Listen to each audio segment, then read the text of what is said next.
E ciao a tutti ragazzi e benvenuti in questa nuova presentazione. Oggi per la forca per balle a 3 punti di RL Modding. La mod è sia per PC che per console, non ha un marchio specifico ma è il marchio loro delle loro officine che hanno inventato appunto e registrato diciamo per appunto mandare anche su console alcune mod così chiamiamole artigianali. Detto questo, vediamo a cosa serve, penso che ormai si sia capito.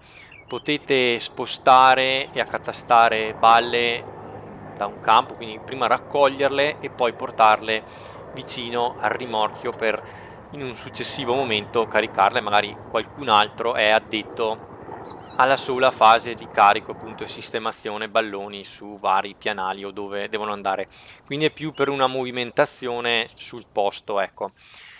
La mod, come avete visto, è semplicissima, si attacca ovviamente al 3 punti ed è tanto semplice quanto efficace, però lo vedremo dopo nella prova, chiamiamola in campo, ma è una prova qua per vedere la dinamica di come si muove il mezzo e di come vengono caricate e scaricati questi balloni.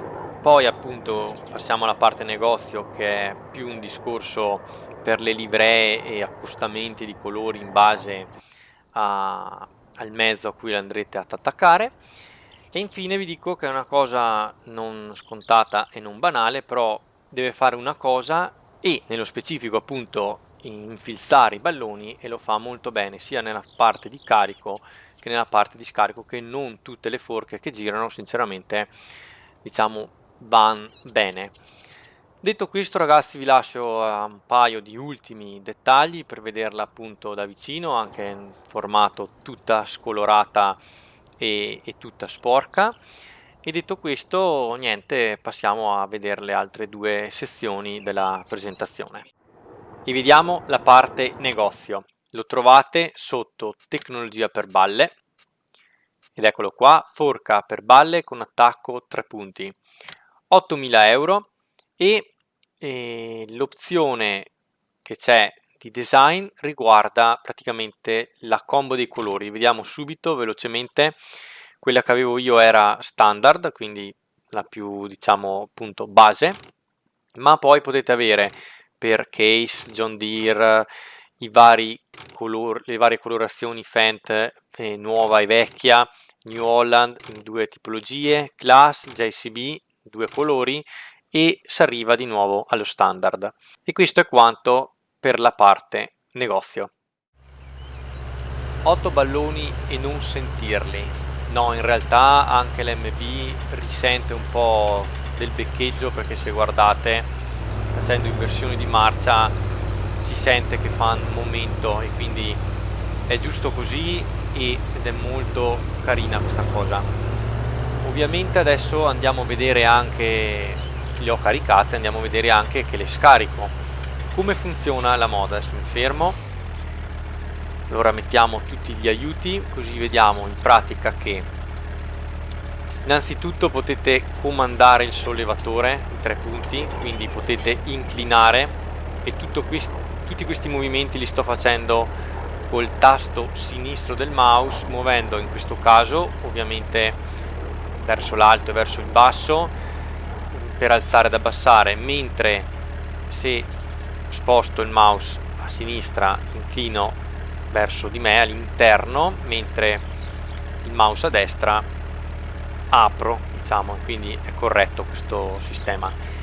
In più ovviamente col tasto destro invece del mouse, su e giù ancora una volta è intuitivo il movimento del braccio verso l'alto e verso il basso, e anche stavolta l'altro pistone che vedete qua, praticamente se una volta che è alzato oppure abbassato voi potete anche inclinare questo, e si fa con un movimento da destra verso sinistra o da sinistra verso destra, sempre tenendo premuto il tasto destro del mouse. Quindi intanto noi le sistemiamo così, che sarebbe la posizione diciamo di trasporto, affinché non saltino fuori, ecco. Le altre invece possiamo abbassare fino a raggiungere il quote del terreno, inclinare un attimino in avanti, uscire, e abbiamo il diciamo liberato le prime due. Ovviamente io ho comandato tutto col mouse, ma in realtà comodamente potete anche abbassare ed alzare col tasto V. Quindi detto questo vi lascio l'ultima inquadratura. Abbiamo visto la mod, abbiamo visto parte del negozio, abbiamo visto come funziona. Alla fine è molto intuitiva, ovviamente io che cerco di fare e darvi una spiegazione, però vi mettete lì un attimo e capite anche da voi. Detto questo, è super approvata, è una mod particolare. Esisteva una cosa simile anche nei vecchi farming e non ho mai provato sinceramente a usare, e questa volta forse sarà appunto la volta buona. Infatti l'ho usata anche su un MB, che se non lo facevo stavolta forse non mi capitava altra occasione, visto che la mod si presta a essere anche su vari mercati, diciamo, ecco. Infine quindi voglio complimentarmi con tutto il team RL Modding, che hanno cambiato logo e anche nel negozio eccetera, e inoltre per la parte della modellazione questa volta c'è stata la mano di Zed Farmer, che salutiamo e ringraziamo ovviamente, e gli auguriamo un buon proseguimento insomma nel mondo del modding. Detto questo, come al solito vi saluto e vi ringrazio, e come sempre vi aspetto in un altro video, e ovviamente vi lascio con un Fei bravi. Ciao a tutti ragazzi!